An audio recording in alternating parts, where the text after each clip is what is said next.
महाराज जी, मेरा आपसे ये प्रश्न था कि हमारे पास कुछ आदर्श हैं, जैसे झूठ नहीं बोलना आदि, परंतु कभी कभी परिवारजनों के कारण हमें उन्हें भंग करना पड़ता है, जिससे घर में शांति रहती है परंतु हृदय में अशांति हो जाती है। और यदि उन्हें नहीं तोड़े तो घर में अशांति हो जाती है, जिसके कारण हृदय में अशांत हो जाता है। ऐसी परिस्थिति में हमें असल क्या बात, करना चाहिए? सत्य को आपने क्या समझा है? क्या किसी की बाह्य चेष्टाओं को देखना, बाह्य बातों को, तो आप उसे सत्य मानते हैं? उमा कहाऊं मैं अनुभव अपना, सत हरि भजन जगत सब सपना। सत्य क्या है? भगवान का नाम, भगवान का रूप, भगवान की लीला, भगवान का धाम, भगवत भजन। व्यवहार में ये सत्य नहीं। व्यवहार बोले हम सत्य कहते हैं, मैंने देखा, तुमने क्या देखा? मायाकृत दृश्य देखा। अगर सत्य को देखते तो सब में भगवान विराजमान है। आपने भगवान को देखा क्या? भगवान शिव कह रहे हैं उमा काहू में अनुभव अपना, सत हरि भजन जगत सब सपना। कई ऐसी बातें होती है जो झूठ होने पर भी वो सत्य का फल देने वाली होती। सत्य को समझना थोड़ा। एक आदमी बैठा था ऐसे ही सत्यवादी, आदर्श।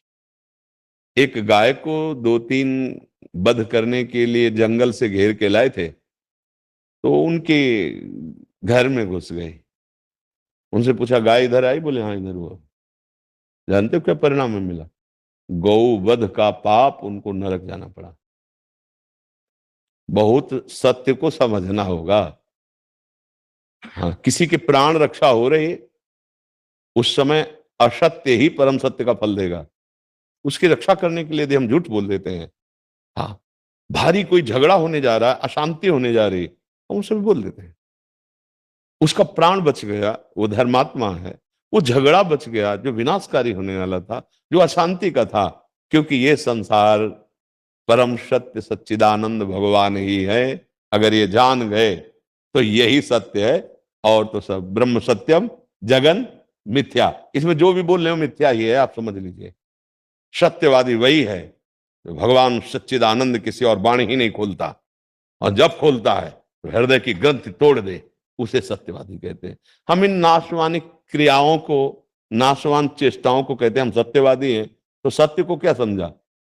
ये मिथ्या है, ब्रह्म सत्यम जगन मिथ्या।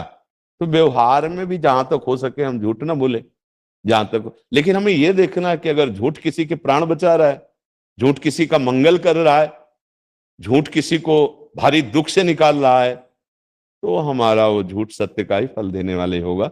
ये जरूर ध्यान रखना है। आप जैसे वो झूठ निंदनीय है कि ये कपड़ा आप कितने मीटर, कितने रुपया मीटर देते हैं? बोले हम 150 रुपया मीटर। नहीं 150 नहीं, थोड़ा कम कीजिए। वो बोले कसम से कह रहे हैं 150 का आया, 150 का ही तुम्हें दे, कोई मुनाफा नहीं ले रहे। अब ये झूठ तुम्हें नरक पहुंचाएगा, क्योंकि तुम सही नहीं बोल रहे हो। ये कितने रुपए? 150 रुपया मीटर का है। नहीं वैसे कि ऐसे और वैसे सब दुकान खोले हैं, बिजली है, नौकर रखे हैं। 150 रुपया मीटर लेना हो ले जाओ। हमें कसम खाने की जरूरत नहीं, हमें प्रमाण देने की जरूरत नहीं। लेना लो, नहीं आगे बढ़ जाओ। तो कुछ दिनों बाद आपकी प्रसिद्धि हो जाएगी। वहां कम नहीं होता, पर माल बहुत अच्छा देता है और एक दाम में देता है, बढ़िया जीवन हो जाएगा। लेकिन हम क्या करते हैं, बहुत गलत गलत झूठ बोलते हैं, वो ठीक नहीं है। अगर किसी की प्राण रक्षा है, प्राण रक्षा किसी का शब्द अधर्मी के लिए नहीं कह रहे। अधर्मी के लिए तो हमने कई बार प्रगट में व्याख्या करके बताई है कि जैसे वकील कह रहा है कि मेरा पेशा है, मुझे बचाना है, जो केस ले लिया, अब हम तो उसका पक्ष लेंगे ही। और हम जानते हैं कि अधर्मी है, तो हम कहा तुम्हारा अगर भाई के कत्ल किए हो, तुम्हारे बेटे का कत्ल किए हो, मान लो तुम्हारी बहन का भी विचार किए हो, और आप जानते हो कि वही है, अब दे वो पैसा, बोला तुमने उसका पक्ष ले लो। और फिर पक्ष कैसे ले सकते हैं? क्योंकि मेरे बेटे का हत्यारा, मेरे भाई का हत्यारा, तो फिर और भाई बहनों का। इसीलिए वकालत पड़ी है कि उन बेचारे रोते हुओं को दंड दिलवाओ जो निरपराध हैं, और जो अपराधी हैं आप उनको मुक्त करवाओ, उसके लिए झूठ बोल जाओ। ऐसा नहीं, अलग अलग। ये ना तो वकील बात कर रहे हैं, एक गृहस्थ महिला प्रश्नकर्ता के अनुसार उसका उत्तर है। एक आदमी सहज में अपने परिवार संबंधी वार्ता कर रहा है, उसको हम नहीं ले जा सकते अन्य जगह। अब एक वकील बोले, एक न्यायाधीश बोले, एक पदाधिकारी बोले, उसके अनुसार उसका उत्तर होगा। एक ये सदगृहिणी है, ये अपने परिवार की समस्या से वो उसको झूठ बोल करके बचाना चाहती है। अब ये स्वाभाविक होता है। वो कह रहे रुपया लाओ, हमें जरूरत है। अब इनको पता है मेरे बेटे की पढ़ाई में लगना, उसमें नहीं, खत्म हो गया है। नहीं, कैसे खत्म हो गया? अरे बहुत से काम है, बहुत से खर्चे हमने वहां खत्म कर दिया। और चुपचाप रखे कि आवश्यकता पड़ी पति को ही, बेटे को ही, तो हम निकाल के चुपचाप दे देंगे। अब ये झूठ थोड़ी माना जाएगा। वहां अपने परिवार की रक्षा के लिए बोल रही, वहां एक विषय को समझना है। देखा है, जैसे माँ है ना, कई चीजों को छुपा के रखती है अपने बच्चों के लिए, अपनी सुविधाओं के लिए और पति के लिए, और उससे झूठ बोल जाएगी। नहीं, उस दिन हमने पैसे दिए, वो सब खर्चा हो गए, उसकी वो नेकर लाए, उसकी बनियान लाए, उसके बचा को रख लिए। और वो उस जब पति को समस्या आएगी, अगर उससे बोले झूठ क्यों बोल देंगे, तो बोले इसीलिए झूठ बोला था कि जब समस्या आएगी तो ये रखे हैं तुम्हारे पैसों से, एक एक रुपया जोड़ के ये लो, अब आप जाओ।